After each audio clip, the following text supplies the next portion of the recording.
কিরে সেরান তোরা ঠিক মেরে বই রয়েছিস কে রাস সদ্য করস না কে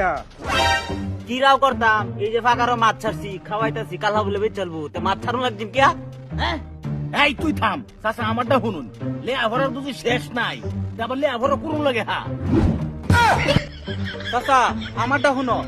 আজকে 4-5 দিন ধরে মানুষ মরতাছে মানুষ যদি মরণই লাগে তে উন লাগছিম কিয়া এ হারাম কুর তুই বই রয়েছিস কে এই তোর লোকে শয়তান দিছে না তুই কোনো জিজ্ঞাস না কে সারাদিন গিয়া যদি সন্ধ্যার সময় বেল ডুববে উড়ুন লাগে তে সকালে উড়ুন লাগছিস কে কিরে সেরান তোরা তো বহুত প্রশ্ন করলি আমার প্রশ্নের উত্তর দে এই তোরা সকাল উঠতে আগস না রে আগি আগি তে পেটটা বইরে খাউন লাগে কে আমি পারি না আর পারি না चली लेके आजा गांजा ब्रो